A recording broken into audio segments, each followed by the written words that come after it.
বিজয়ী করে আপনাদের পক্ষে সংসদে কথা বলার সুযোগ করে দিয়েছেন। সেই জন্য আমি আপনাদের সকলের প্রতি আন্তরিক কৃতজ্ঞতা প্রকাশ করছি। ভালো কাজকে কখনোই দাবিয়ে রাখা যায় না। মহানগর দক্ষিণ পূর্ব অঞ্চলের কিংবদন্তি যিনি ছিলেন, তার অবদান অবিস্মরণীয়। ঢাকা ৫ আসনের প্রয়াত সাংসদ বীর মুক্তিযোদ্ধা আলহাজ হাবিবুর রহমান মোল্লার মৃত্যুবার্ষিকী উপলক্ষে মত বিনিময় সভা করা হয়েছে।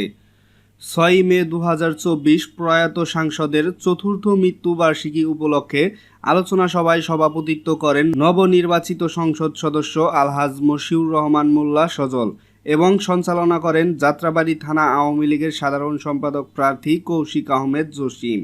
আমরা ঢাকা ৫ আসনকে আবারও আজকে যার চতুর্থ মৃত্যুবার্ষিকী ৬ মে আমরা পালন করার জন্য আজকে একত্রিত হয়েছে। তিনি যেভাবে ঢাকা ৫ আসনকে ঐক্যবদ্ধ করে রেখে গিয়েছিলেন, আমি আপনাদের সহযোগিতা চাই। আপনাদের সহযোগিতা নিয়ে আবারও ইনশাল্লাহ এই ঢাকা ৫ আসনে আওয়ামী লীগের একটি দুর্গ করে তুলতে চাই। সেই জায়গায় আপনারা সবাই সহযোগিতা করবেন আমাকে। আর কারোর মনে কোনো দ্বিধাদ্বন্দ্ব রাখবেন না। কোনোভাবেই নির্বাচনকে ঘিরে আমাদের মধ্যে যেই ইচ্ছায় অনিচ্ছায় দূরত্ব সৃষ্টি হয়েছে, আমি চাই না সেই দূরত্ব আর থাক। নির্বাচন শেষ হয়ে গেছে।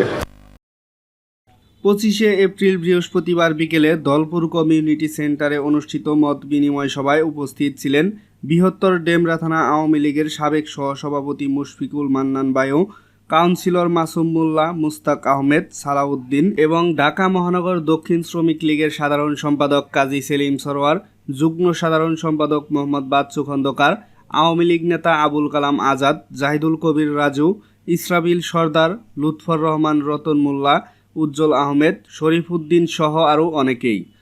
এদিকে ওয়াসি উদ্দিন নুরানি, আবু আলম হাওলাদার এর নেতৃত্বে ৬০ নং ওয়ার্ড কাউন্সিলর প্রার্থী আনিসুর রহমান রনি সহ দেলোয়ার পাঠান, আবুল কালাম আজাদ, GM কামাল, ফিরোজ সরকার, মুশারফ হোসেন, নাসির উদ্দিন সীমান্ত, হাবিব সর্দার ও রিপন সহ আরও অনেকেই উপস্থিত ছিলেন। মত বিনিময় সভায় বক্তারা বলেন, ৬ মে ঢাকা ৫ এর অলিগলিতে বয়ে যাবে হাবিবুর রহমান মোল্লার ব্যানার ফেস্টুন দিয়ে।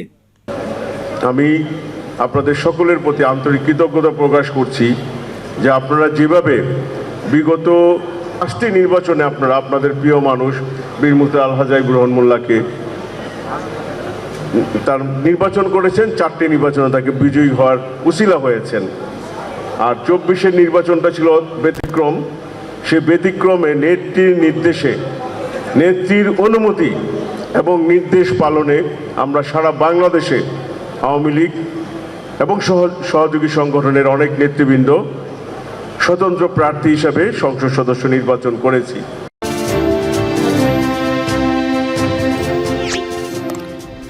সাবস্ক্রাইব করুন এবং বেল বাটনে ক্লিক করুন।